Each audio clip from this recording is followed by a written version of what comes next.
Assalamualaikum warahmatullahi wabarakatuh. Kembali lagi di channel Berita Mistis. Untuk kisah kali ini ada sebuah cerita yang diambil dari Facebook dari tulisannya akun yang bernama Puji Kejora. Dan untuk kisah yang akan saya bawakan kali ini yaitu sebuah kisah yang berjudul Rahasia Istriku.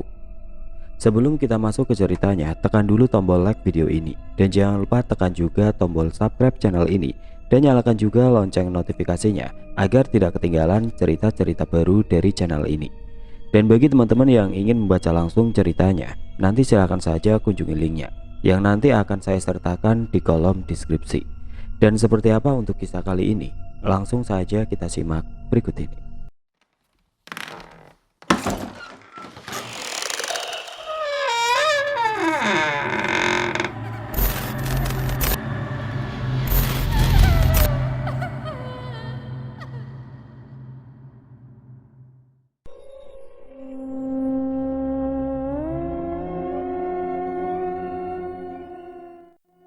Rima, istriku tercinta, berubah sikap setelah melahirkan buah hati kami.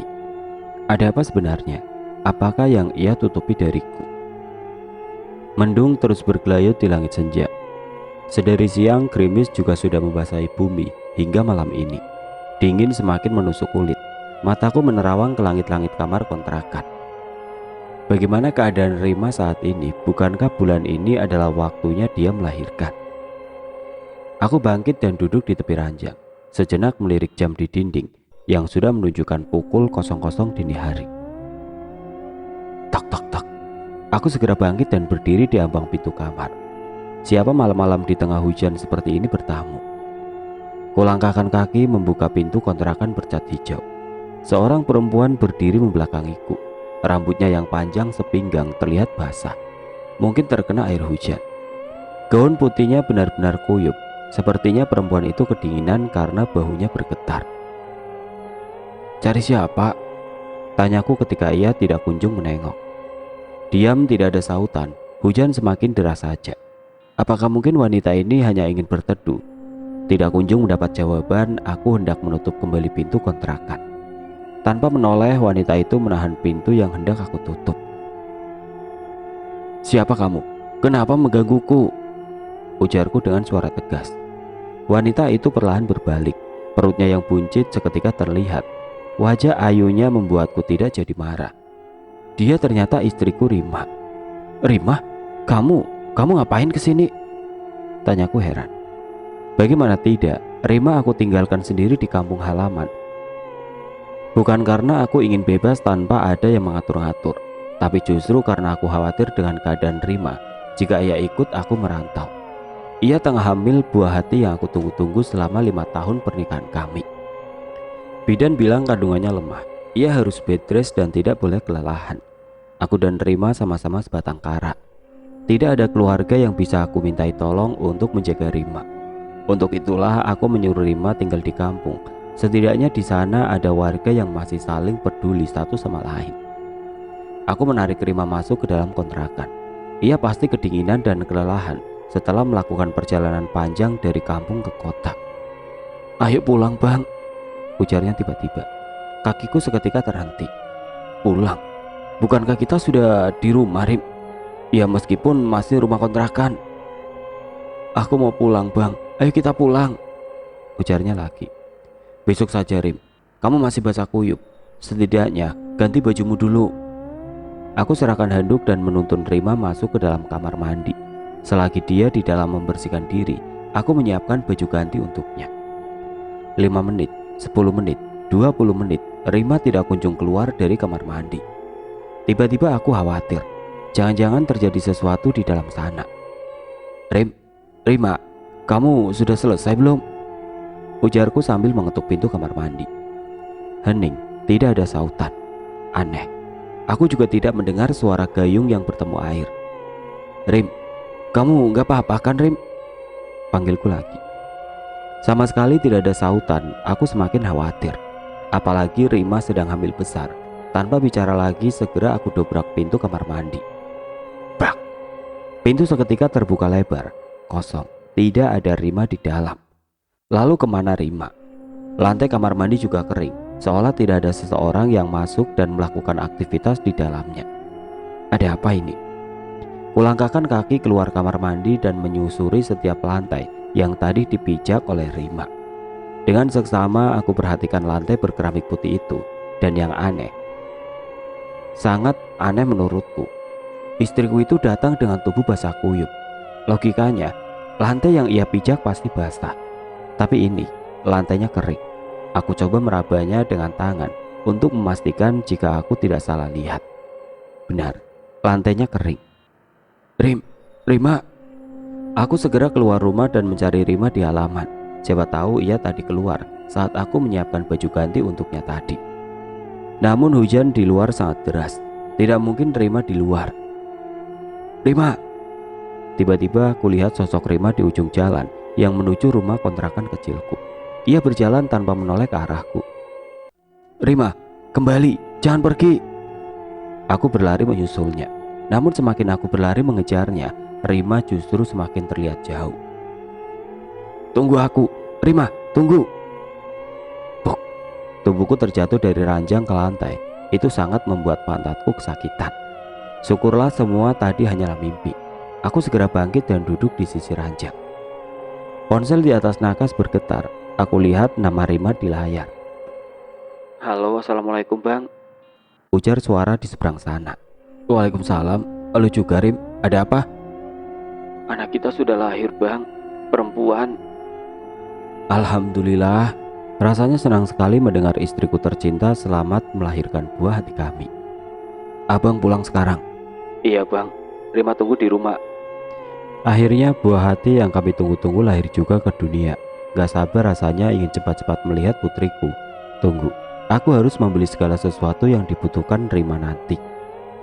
Bergegas aku bangkit dan masuk ke kamar mandi, melepas semua pakaian dan bersiap mengguyur badan dengan air. Pulang bang, pulang. Suara bisikan itu terdengar jelas di telinga. Tiba-tiba seluruh bulu kuduku merinding. Ada hawa aneh yang melingkupi kamar mandi. Aku membasuh badan dengan tergesa-gesa karena aku merasa ada yang sedang mengawasiku. Sesekali sudut mataku menangkap sosok berdiri di sudut kamar mandi. Tapi ketika aku tengok, sosok itu lenyap. Pulang bang.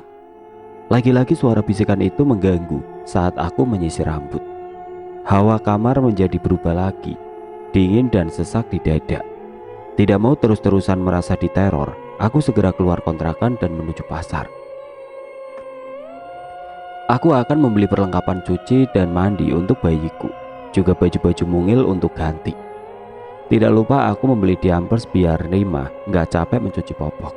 Saat sedang membayar, aku melihat sosok wanita bergaun putih berdiri di sudut toko. Namun sedetik kemudian sosok itu menghilang. Aneh, apa yang terjadi denganku? Kenapa aku jadi sering melihat sosok wanita bergaun putih? Siapa dia? Kenapa dia mengikutiku terus? Apa salahku padanya? Sepi, aku berjalan sendiri melewati jalan yang lebarnya hanya muat untuk 2 orang saja. Jalan menuju kampungku itu memang sempit, tapi itu sudah mendingan. Karena dulu jalan ini hanyalah jalan tanah berkerikil yang apabila hujan pastilah akan becek. Sedangkan sekarang jalan ini sudah dipasang paving block. Beberapa tetangga mulai menyapa. Mereka tersenyum dan sesekali mempersilahkan aku untuk mampir. Tapi aku menolak karena aku ingin cepat-cepat menemui istri dan anakku. Imran, panggil Pak Broto, ketua RT Kampung Kemuning, nama kampung halamanku. Iya pak. Baru pulang kau? Iya pak. Mampir dulu sini. Maaf pak, saya pengen cepat-cepat pulang. Istri saya sudah melahirkan. Tolakku halus.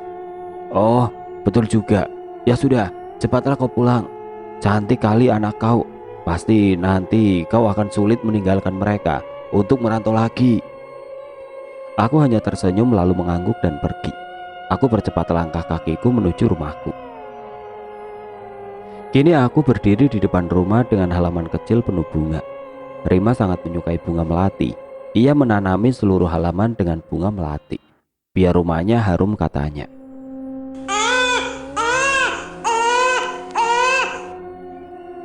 Itu pasti suara tangis anakku. Rasanya ada sesuatu yang mendesak di dada. Assalamualaikum. Aku berlari masuk ke dalam rumah yang pintunya tidak terkunci itu. bergegas melangkah masuk ke kamar. Di sana, Rima sedang memangku bayi kecil yang lucu. "Bang Imron," ujar Rima berbinar. Aku hendak masuk tapi Rima melarang. Katanya aku harus cuci tangan dan kaki dulu kalau mau menemui si kecil. Oke lah, demi anakku apapun akan aku lakukan. Aku pun bergegas menuju sumur yang ada di belakang rumah. Rumah kecilku ini belum memiliki kamar mandi. Hanya ada sumur yang di sekelilingnya. Aku pasang bilik dengan atap terbuka, agar saat mandi tidak ada yang berani mengintip. Di sekeliling sumur dan rumahku adalah kebun pisang yang lebat.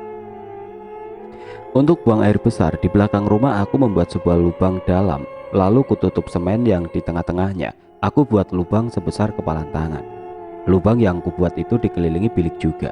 Bedanya, bilik untuk buang air besar ini memiliki atap, agar saat melakukan hajat tidak kepanasan dan kehujanan. Baru saja kakiku melangkah masuk ke bilik sumur, aroma amis dan anyir menyeruak, membuat perutku terasa diaduk-aduk. Aku tutup hidungku dengan tangan, lalu melongok ke dalam sumur. Siapa tahu ada bangkai tikus atau ayam yang tidak sengaja masuk ke dalam. Tapi kosong, hanya ada air yang memantulkan bayangan wajahku. Hampir saja aku jatuh ke dalam sumur saat bayangan di dalam sumur tidak lagi hanya memperlihatkan bayangan wajahku saja, tapi bayangan wanita berambut panjang yang menutupi muka berdiri di belakangku. Saat menoleh tidak ada siapapun di sana. Apakah wanita itu wanita yang sama yang menerorku di kota? Ku percepat membasuh tangan dan kaki lalu masuk ke dalam rumah. Segera aku gendong si kecil dan bercengkrama dengannya. "Sudah kau beri nama anak kita, Dek?" "Belum, Bang. Aku nunggu abang yang kasih nama." "Gimana kalau kita namain Rani?" "Maharani." "Bagus, Bang. Aku suka." Istriku tersenyum sembari membawa botol susu ke arahku. Ia lalu menyumpalkan dot itu ke mulut mungil Rani. "Loh, kok didotin sih? Kenapa nggak kamu kasih ASI, Dek?" "ASIku nggak bisa keluar, Bang." Aneh, bukannya ketika wanita melahirkan itu pasti otomatis ASInya keluar? Oh, mungkin maksudnya belum keluar kali. Kan biasa kalau orang habis melahirkan kadang ASI susah keluar. Mungkin itu juga yang dialami istriku. Aku kembali fokus memperhatikan wajah si kecil. Pipi merah dan mata bulat, sangat cantik seperti ibunya. Setelah si kecil tidur, aku berjalan menuju dapur dan menemukan Rima sedang memasak di atas tungku. Aromanya sangat asing untukku, karena aroma ini sangat tidak disukai Rima. "Masak apa, Dek?" Rima menoleh sambil membawa spatula. "Goreng ikan pindang, Bang." "Bukannya kamu gak suka pindang, Dek?" ujarku sambil meneguk air dalam kendi. Sejenak tangan Rima berhenti membalik ikan, lalu kemudian tersenyum. "Kata Bu Bidan, ikan bagus buat pemulihan ibu melahirkan." Aku mengernyit tidak mengerti. Setauku, dulu saat mencium bau ikan pindang, Rima akan langsung mengeluh pusing dan mual. Tapi kali ini ia duduk dengan santainya membalik-balik ikan pindang. Mungkin demi kesehatan dan pemulihannya sendiri. Dia kesampingkan rasa mual dan tidak sukanya. Selesai menggoreng pindang, Rima meletakkannya ke atas meja dan menyuruhku untuk makan.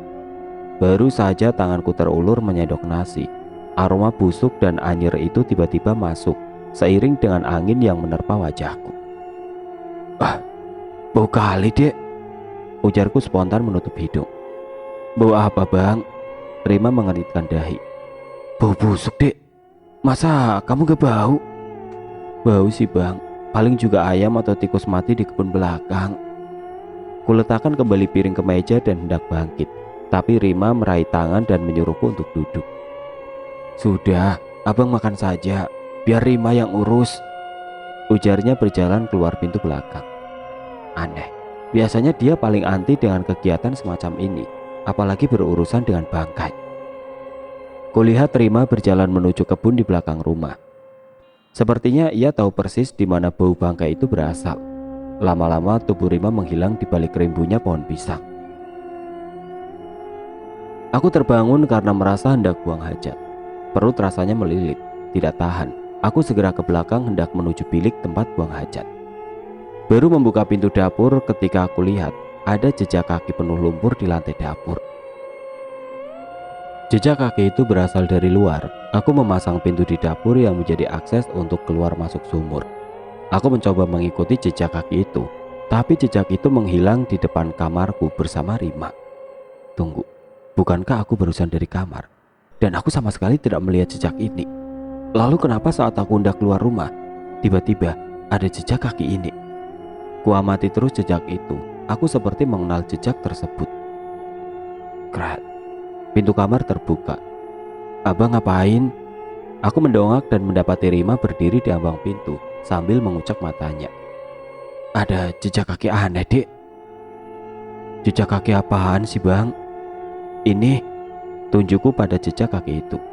Oh, tadi aku ke sumur lupa nggak pakai sendal, Bang. Oh, udah malam, Bang. Kenapa belum tidur? Abang mau ke sumur, jawabku sambil beranjak. Ya sudah cepetan, abis itu tidur. Nanti abang kecapean kalau nggak tidur. Aku mengangguk lalu pergi ke sumur. Setelah melakukan hajat, perutku terasa lega, nggak melilit lagi. Baru saja hendak membuka pintu belakang, mataku menangkap sebuah benda yang tersandar di luar bilik sumur. Sebuah cangkul yang penuh dengan tanah. Kuulurkan tanganku menyentuh cangkul kotor itu. Benar, tanah yang menempel di mata cangkul masih basah. Itu artinya cangkul ini baru saja digunakan untuk menggali tanah. Tapi siapa yang menggunakan cangkul ini dan untuk apa? Aku segera masuk ke dalam rumah. Bayiku menangis. Kasihan Rima. Mungkin dia butuh bantuanku menjaga Rani. Namun saat hendak menutup pintu dapur, sekelebat bayangan putih terbang dari kebun dan melesat cepat ke arahku. Kakiku bergetar, begitu juga tanganku. Tubuhku mendadak kaku dan tidak bisa bergerak. Padahal bayangan itu semakin mendekat. Tidak, aku tidak boleh mati. Allahu Akbar, teriakku sambil membanting pintu. Segera aku berlari ke kamar dan menutup pintunya keras. Rima yang sedang menyusui Rani terperajat. Bahkan bayi kecilku itu hampir menangis.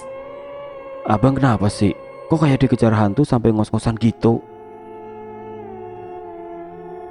Rima, kamu gak tahu kalau abang memang baru saja dikejar hantu. Aku diam sejenak untuk mengatur nafas yang hampir putus tadi. Abang gak apa-apa. Terus kenapa lama? Tanyanya sambil menimang Rani. Iya maaf dek, perut abang melilit banget, ujarku sambil duduk di tepi ranjang. Kubaringkan tubuhku di kasur yang empuk, nyaman sekali.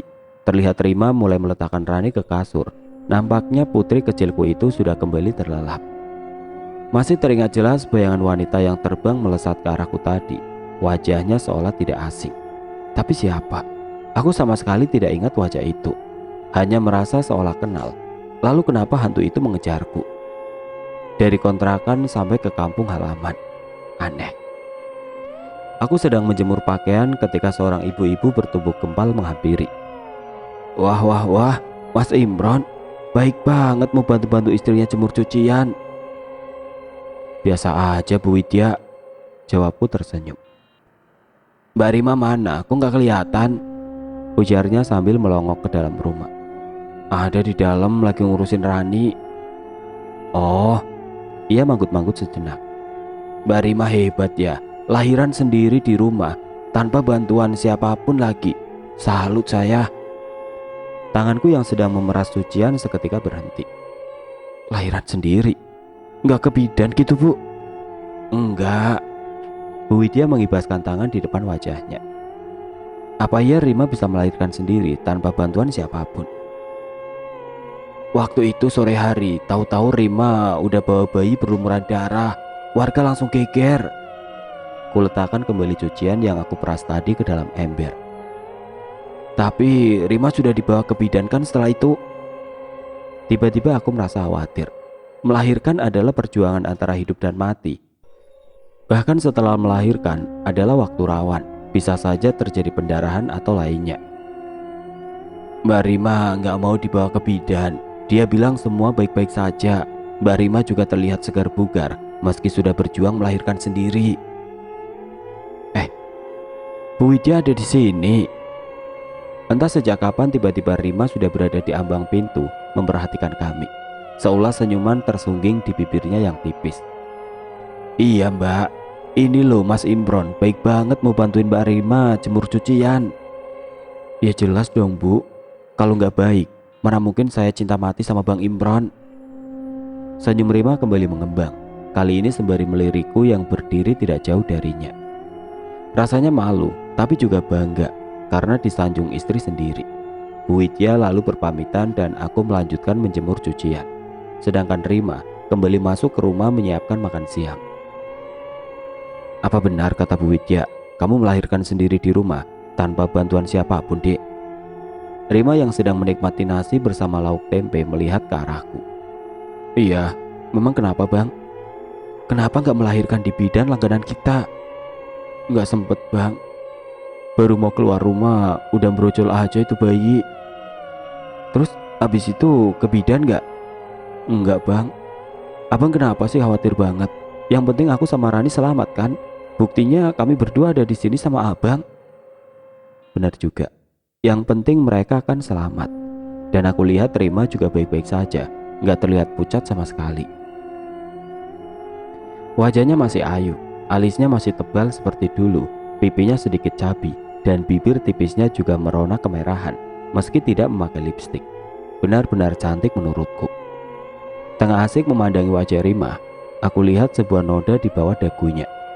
Tanganku langsung terulur menyentuh dagu Rima. Kenapa Bang? Ujarnya terkejut dan memundurkan wajahnya. Itu ada noda di dagumu, jawabku sambil mencoba meraih dagunya. Rima diam sambil mengerjap.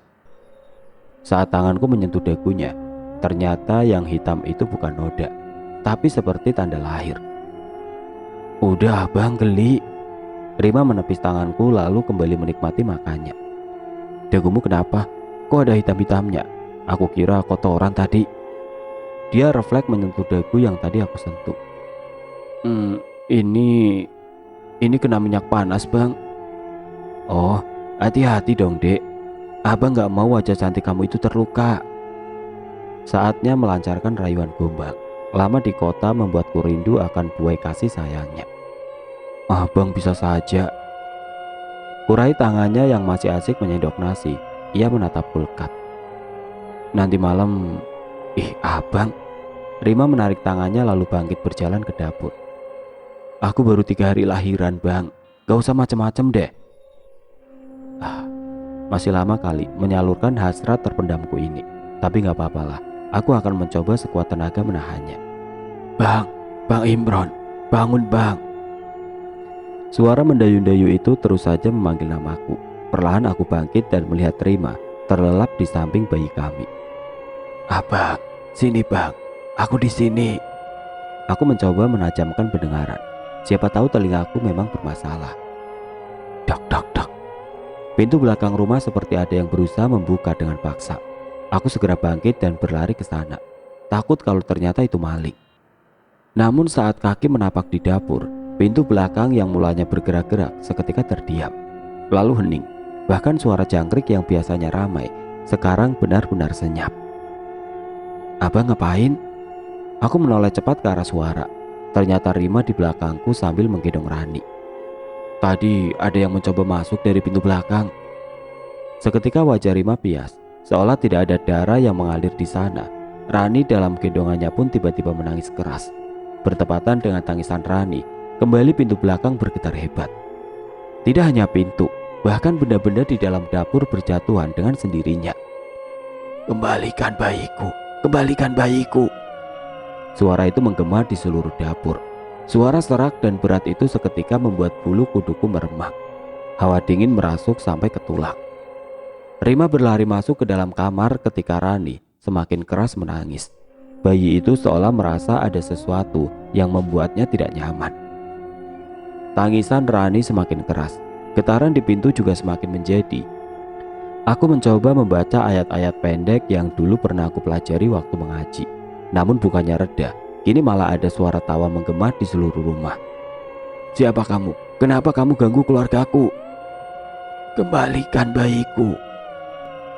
Mendengar suara tawa itu aku semakin merinding. Daripada ketakutan sendirian, lebih baik aku masuk ke kamar. Setidaknya di sana ada Rima dan Rani. Jadi aku tidak ketakutan sendirian. Namun yang aku lihat di kamar justru membuat kakiku lemas. Rima terbaring di lantai, sedangkan bayiku Bayiku digendong seorang perempuan bergaun putih dengan rambut panjang yang menutupi seluruh wajahnya. Sosok itu seolah menimang-nimang bayiku. "Lepaskan bayiku!" Makhluk itu beralih menatapku. Wajahnya masih tidak terlihat, tapi matanya melotot ke arahku. Lemas, lututku lemas. Tapi demi Rani, aku harus kuat. Mana mungkin aku biarkan makhluk itu membawa atau bahkan menyakiti Rani. "Kembalikan!" Tiba-tiba matanya yang melotot itu berkaca-kaca. Sedetik kemudian suara lengkingan terdengar menyayat hati. "Bayiku!" Makhluk itu meletakkan Rani ke ranjang, lalu melesat terbang keluar menembus dinding. Sepertinya makhluk menyeramkan tadi, aku segera memeluk Rani dan mencoba membangunkan Rima. Beruntung Rani tidak diapa-apakan oleh makhluk itu. Dan Rima, dia hanya pingsan. Syukurlah. Siapa sebenarnya makhluk itu? Kenapa dia terus menerorku? Bahkan sekarang juga meneror anak istriku. "Bang, abang gak berangkat ke kota lagi?" tanya Rima sambil menyajikan singkong rebus sebagai sarapan. "Enggak lah dek, abang gak bisa jauh lagi dari kalian. Apalagi sekarang ada Rani." Kulirik Rani yang tertidur di ranjang kamar. Rima lalu duduk di depanku sembari menyeruput teh dalam cangkirnya. Sejenak kami berbincang tentang tumbuh kembang Rani, juga membayangkan masa depan kami bertiga nanti. "Kalau abang gak kerja, nanti kita bertiga makan apa bang?" "Ya makan nasi lah dek." "Ih abang." Rima mencubit pinggangku yang tidak lagi berbentuk seperti roti sobek, tapi sudah macam kue donat yang mengembang sempurna. "Bercanda dek, geli ah." "Habis abang bercanda mulu." Iya abang minta maaf." Tangan Rima aku genggam erat. Namun entah mengapa aku tidak merasakan desiran di dalam dada seperti dulu. Kami berdua menoleh ke arah suara. Ternyata Pak Cipto, tetangga sebelah rumah yang dipisahkan oleh kebun pisang yang lebat. Pak Cipto, mari masuk," ujar Rima mempersilahkan. "Terima kasih Mbak Rima." Pak Cipto masuk lalu duduk di depanku. Rima menyusul duduk di sebelahku setelah membuatkan Pak Cipto teh hangat. "Silakan diminum Pak." "Wah, makasih loh Mbak, saya malah ngerepotin." "Gak apa-apa Pak, cuma air juga." "Kira-kira apa yang membuat Pak Cipto berkunjung ke rumah kami?" Pak Cipto meletakkan cangkir teh yang telah diseruputnya tadi ke meja. "Gini Pak, kebun belakang rumah saya itu sudah terlalu rimbun. Kalau boleh, saya mau minta tolong Pak Imron untuk membersihkannya." Boleh," sautku cepat. "Alhamdulillah kalau Pak Imron tidak keberatan. Nanti untuk pembayarannya saya kasih setelah kebun setengahnya udah bersih ya Pak." Iya, gitu juga gak apa-apa," jawabku tersenyum. Lumayan kan, uang hasil membersihkan kebun bisa untuk beli beras. Kalau lauk bisa ambil sayuran yang tertanam di kebun kecil dekat sumur belakang rumah. "Kira-kira kapan Pak Imron akan membersihkannya?" "Besok." "Gimana kalau besok?" "Boleh Pak," jawabnya tersenyum. "Kalau begitu saya pamit pulang." "Loh, kok buru-buru Pak?" ujar Rima sambil bangkit mengikuti Pak Cipto. "Iya, rencananya kebun pisang belakang rumah itu mau saya buat kandang kambing. Jadi saya mau ke kota untuk membeli papan." "Oh, kalau begitu hati-hati ya Pak." Lalu Pak Cipto berjalan menuju motor metiknya dan berlalu. "Abang kok mau aja disuruh bersihin kebun?" ujar Rima sambil mengekorku yang masuk ke dalam rumah. "Memangnya kenapa dek? Kan lumayan uangnya bisa buat beli beras." "Iya juga sih, tapi..." Belum sempat Rima melanjutkan kata-katanya, Rani menangis. Mungkin bayi kecilku itu lapar. "Rani nangis dek, susuin dulu sana." Tanpa berucap, Rima masuk ke dalam kamar lalu menggendong tubuh mungil Rani. Esoknya aku bersiap menenteng cangkul, parang, dan caping, topi yang terbuat dari anyaman bambu. Tidak lupa aku bawa sebotol air mineral ukuran besar yang isinya air putih dari kendi. "Abang berangkat dulu dek." "Iya bang." Rima menimang-nimang Rani yang terlihat tidak nyaman berada di belakang rumah. Aku sengaja menuju kebun pisang Pak Cipto lewat belakang rumah. Menurutku, lewat belakang lebih cepat daripada lewat depan karena bisa langsung menerabas pohon pisang tanpa harus memutar jalan. Sampai di kebun pisang, Aku kibaskan parang untuk menebang pohon-pohon pisang yang tumbuh saling berhimpitan. 1, 2, 3 pohon pisang sudah terpangkas. Aku menuju rimbunan lain yang tidak jauh dari tempatku berdiri. Namun baru saja berjalan, aku terjatuh karena tersandung. Ternyata sebuah gundukan tanah yang tadi membuatku terjatuh. Gundukan tanah apa ini? Kalau dilihat-lihat, gundukan itu seperti sebuah makam. Apa mungkin ada makam di dalam rimbunya pohon pisang? Sebuah kain putih yang menyembul dari gundukan itu membuat tanganku tertarik untuk menyentuhnya. Kainnya lembut, sepertinya kain bahan sebuah gaun. Gaun berwarna putih. Tiba-tiba hawa dingin terasa di sekitar tengkuk. Kebun yang tadinya ramai suara jangkrik dan burung tiba-tiba saja senyap. Aneh. Jantungku juga berdetak tidak beraturan.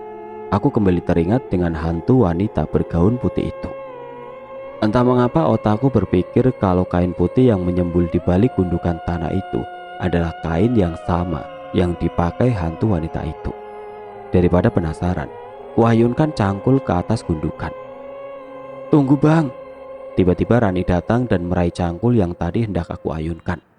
Ia lalu meletakkan sebuah kotak makan dari plastik ke tanah begitu saja. "Jangan gali gundukan itu bang." "Kenapa? Abang kan harus membersihkan kebun ini, termasuk juga gundukan tanah seperti ini." "Jangan, gundukan ini gundukan apa dek? Kamu tahu isinya?" Tanyaku penasaran. Rima terlihat tegang. Berkali-kali ia memelintir ujung kemeja yang ia gunakan. Keringat dingin terlihat mengalir dari dahi ke lehernya. "Gundukan apa itu dek?"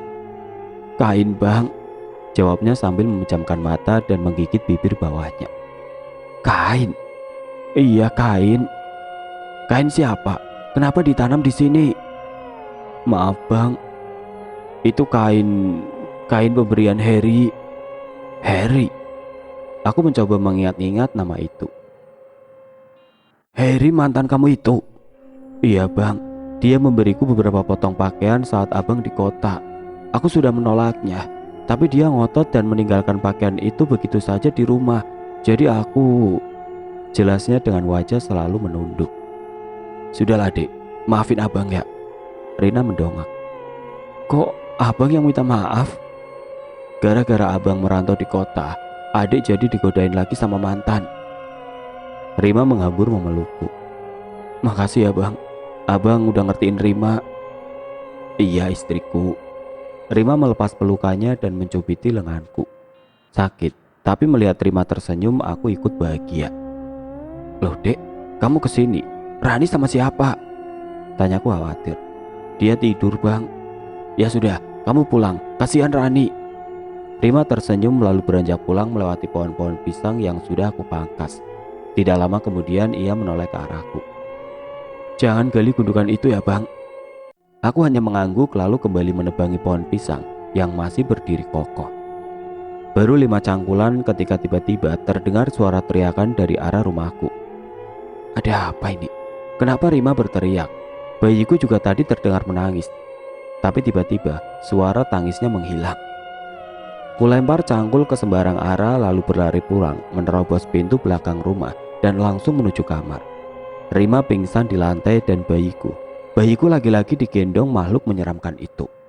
Makhluk itu menoleh ke arahku, membuat seluruh tubuhku seketika kaku. Ia lalu menyeringai. "Bayiku," ujar makhluk itu dengan suara serak. Kulihat Rani bermain-main dengan rambut panjang si makhluk sambil sesekali tertawa. Apa benar Rani adalah bayi dari makhluk itu? Tapi bukankah Rima yang melahirkan Rani?